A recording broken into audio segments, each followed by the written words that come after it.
dear students, we are reading chapter 1 crop production and management. So let's start from page number 7.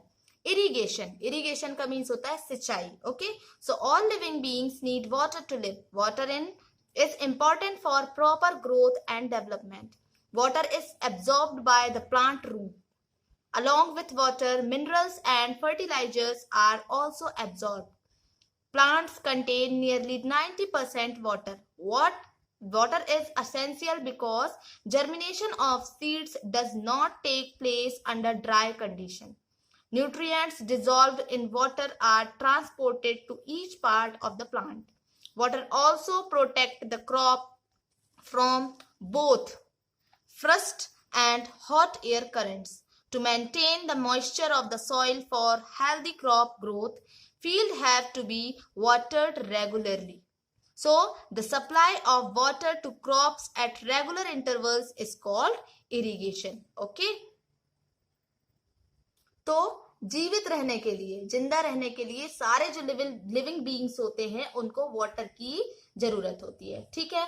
Plants के flowers, fruits और seeds की growth के लिए water का एक important role है. ठीक है. उसका विशेष महत्व है ना. प्लांट्स की रूट्स द्वारा वाटर एब्जॉर्ब करना, ठीक है, होता है, जिसके साथ मिनरल्स और फर्टिलाइजर्स का भी एब्जॉर्प्शन होता है. और प्लांट्स में लगभग 90% वाटर होता है. ठीक है. तो वाटर जो है वो बहुत जरूरी है क्योंकि सीड्स का जर्मिनेशन है ना, बीजों का अंकुरण ड्राई सिचुएशन में या ड्राई कंडीशन में नहीं हो सकता है. तो वाटर में घुले हुए न्यूट्रिएंट्स का ट्रांसफॉर्मेशन प्लांट्स के प्रत्येक पार्ट में होता है और ये क्रॉप्स को फ्रस्ट मीन्स होता है पाला. ठीक है. पाले और हॉट एयर मीन्स गर्म हवा से बचाता है, उसकी रक्षा करता है ना. तो हेल्दी क्रॉप्स ग्रोथ के लिए सॉइल की मॉइस्चर को बनाए रखने के लिए फार्म में नियमित रूप से वाटर देना बहुत जरूरी है. वाटरिंग जरूरी है. और supply of water to crops at regular interval है ना. रेगुलर इंटरवल मीन्स विभिन्न अंतराल पर फार्म में या फील्ड में. ठीक है. वाटर सप्लाई करते रहना ही इरिगेशन कहलाता है. Okay. The supply of water to crops at regular interval is called irrigation.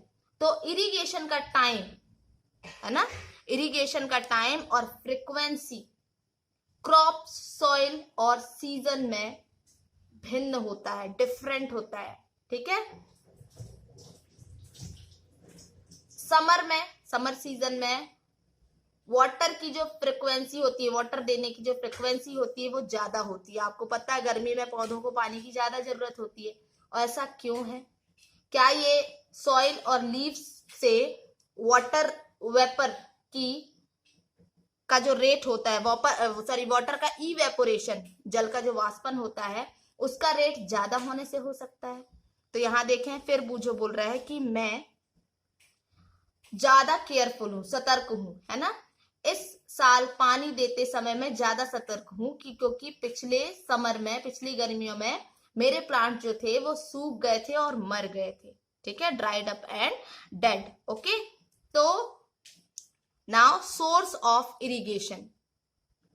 तो सोर्स ऑफ इरिगेशन क्या क्या है आपकी? The source of water for irrigation are wells, tubewells, ponds, lakes, rivers, dams and canals. आपको पता है ठंडी के टाइम में हमें सिंचाई की जरूरत ज्यादा नहीं पड़ती, गर्मी के टाइम में ज्यादा पड़ती है ना. क्यों? क्योंकि गर्मी ज्यादा होती है तो पानी जल्दी सूख जाता है, इसलिए उस समय वाटरिंग की ज्यादा जरूरत होती है. ठीक है. Now traditional method of irrigation. सिंचाई के पारंपरिक तरीके. ओके. तो the water available in wells, lakes and canals is lifted up by different method in different regions for taking to the field. तो आप सबसे पहले यहाँ देखें, आपको पहला यहाँ क्या दिया हुआ है? मोट दिया हुआ है. ठीक है.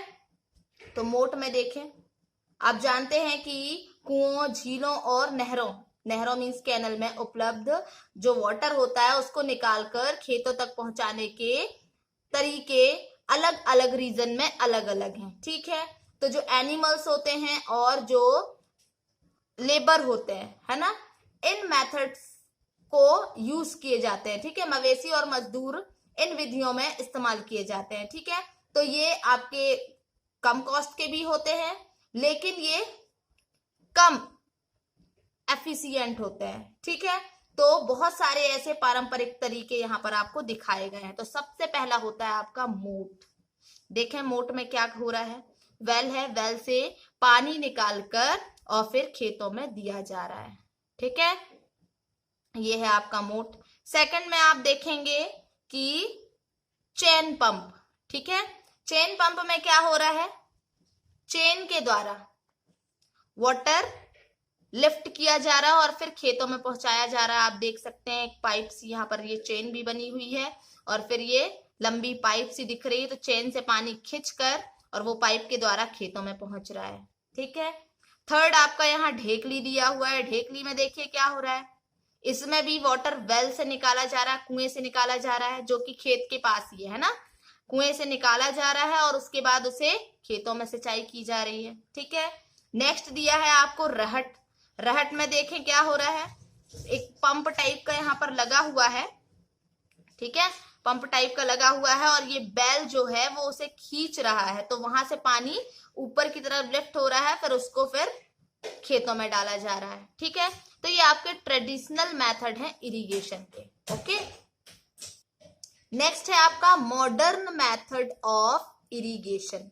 ओके, तो इसमें मॉडर्न मेथड ऑफ इरिगेशन, ठीक है, तो सिंचाई की जो आधुनिक विधियां हैं, मॉडर्न मेथड जो है उसमें हम वाटर का यूज इकोनॉमिकली कर सकते हैं। ठीक है, तो उसकी आपको यहाँ पर कुछ मेथड्स दी हुई हैं।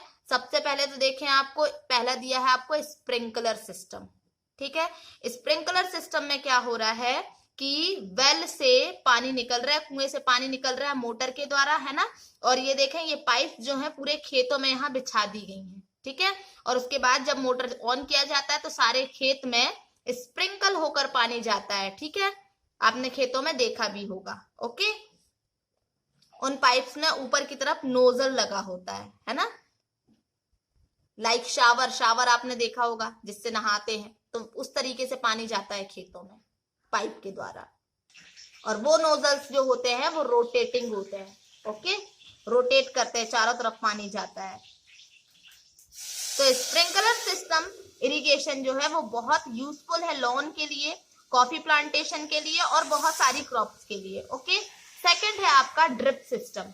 तो ड्रिप सिस्टम में क्या होता है, देख सकते हैं आप ड्रिप सिस्टम में यहाँ आपको पिक दिखाई गई है, तो यहाँ पे भी वैसे ही कुएं से मोटर के द्वारा पानी निकाला जाता है, पर यहाँ पर पाइप लगी होती है, इसमें कोई नोजल नहीं होता है। ठीक है, ये सीधे इसमें पाइप लगी होती है और इसमें स्मॉल होल्स होते हैं। ठीक है, और इससे प्लांट्स में, छोटे छोटे जो प्लांट्स होते हैं उसमें थोड़ा थोड़ा पानी जाता है जितना प्लांट को चाहिए होता है। ठीक है, तो ये फ्रूट प्लांट्स के लिए, गार्डन के लिए और ट्रीज के लिए बहुत अच्छी टेक्निक है। ओके, तो ड्रिप सिस्टम में क्या होता है, वाटर जो होता है वो ड्रॉप बाय ड्रॉप जाता है ना, और रूट्स में जाता है, प्लांट की रूट्स में डायरेक्ट जाता है। Okay, rest we will read tomorrow.